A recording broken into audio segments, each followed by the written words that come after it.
अस्सलामुअलैकुम दोस्तों, आप सुन रहे हैं बायोकेमिस्ट्री चैनल में आसिम अंसारी को। Dear students, today we discuss about the contribution of Dobereiner in the classification of elements। आज हम एलिमेंट्स की ग्रुपबंदी में डोबराइनर के किरदार को देखेंगे। A German chemist Dobereiner observed relationship between atomic masses of several groups of three elements called triads।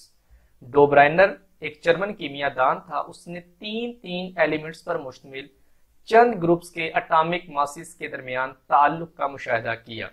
In this group the central और middle elements had atomic mass average of the other two elements.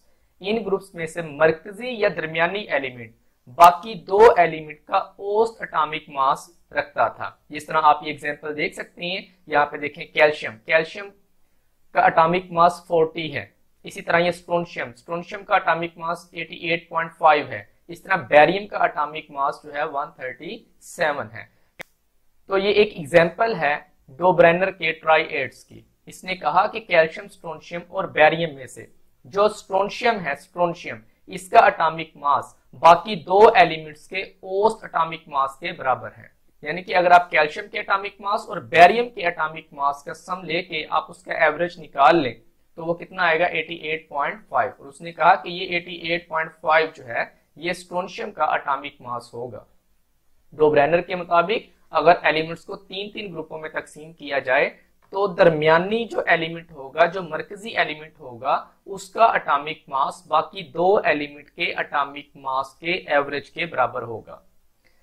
इस तरह एक और example देखें यहाँ पे डोबराइनर के ट्राइएड्स की। जिस तरह ये लिथियम, सोडियम और पोटाशियम है, इसमें से सोडियम का जो एटॉमिक मास है ये लिथियम और पोटाशियम के एटॉमिक मास के एवरेज के बराबर होगा। लिथियम का एटॉमिक मास 7 है, पोटाशियम का एटॉमिक मास 39 है। 7 और 39 का सम जो है ये कितना होता है, ये 46 होता है। 46 को आप 2 पे जो है डिवाइड कर दें तो आंसर कितना आएगा, 23 आ जाएगा। तो 23 जो है ये सोडियम का एटॉमिक मास होगा। तो 23 जो है ये सोडियम का एटॉमिक मास होगा डोबराइनर के मुताबिक। In this way, Dobereiner classified the elements in group of 3 which are called as a triads. But he could find only 3 triads, so this system of classification was not useful. क्योंकि इस तरीका से सिर्फ चंद elements ही को तरतीब दिया जा सका, इसलिए एलिमेंट्स के इस तरीके ग्रुप बंदी को ज्यादा मकबूलियत हासिल ना हुई। अगर आपको हमारी वीडियो पसंद आए तो प्लीज इस चैनल को सब्सक्राइब करें और साथ हर नई वीडियो की नोटिफिकेशन के लिए बेल के निशान को क्लिक करें।